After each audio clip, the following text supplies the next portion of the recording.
ಇವಾಗ ನಿನಗೊಂದು ಮುಖ್ಯವಾದ ವಿಷಯ ಹೇಳ್ತೀನಿ ಕೇಳು. ಏನು?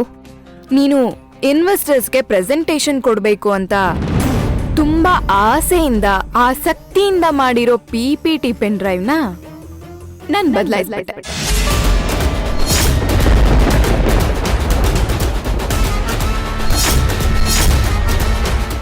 ಏನ್ ಹೇಳ್ತಿದ್ಯಾ ನೀನು? ನೀನ್ ಸರಿಯಾಗಿ ಕೇಳಿಸ್ಕೊಂಡಿದ್ಯಾ? ನೀನ್ ಸೇವ್ ಮಾಡಿದ PPT ಫಾರ್ಮೆಟ್ ಮಾಡಿ ಆ ಜಾಗಕ್ಕೆ ನಿನ್ನ ಮತ್ತೆ ವಿರಾಟ್ ಕೆಲವು ಪ್ರೈವೇಟ್ ಫೋಟೋಸ್ನ ಪೇಸ್ಟ್ ಮಾಡಿದೀನಿ. ಸೊ ನಾವು ರೆಡಿ ಮಾಡಿರೋ ಪ್ರಾಜೆಕ್ಟ್ನ ಅಫಿಷಿಯಲ್ ಪ್ರೆಸೆಂಟೇಷನ್ PPTನ ನೋಡಿ ನಿಮಗೆಲ್ಲ ಕಂಪ್ಲೀಟ್ ಆಗಿ ಅರ್ಥ ಆಗುತ್ತೆ.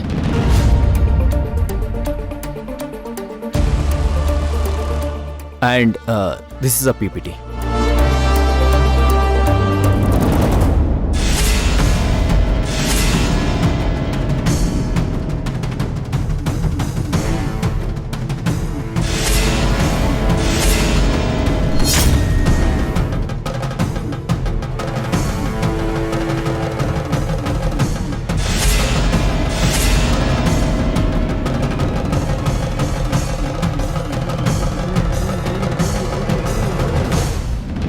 ಈಶಾನಿ, ಏನ್ ಹೇಳ್ತಿದ್ಯಾ?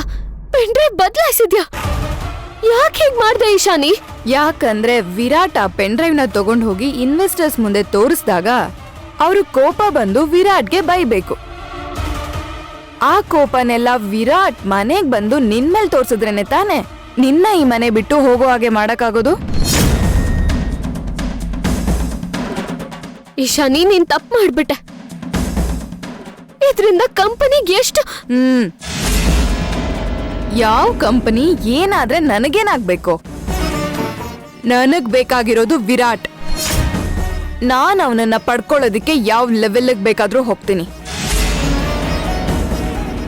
ಹಾಗೆ ಮೀಟಿಂಗ್ ಶುರು ಆಗಿ ಜಸ್ಟ್ 10 ಮಿನಿಟ್ಸ್ಗೆ ಮುಗ್ದೋಯ್ತಂತೆ.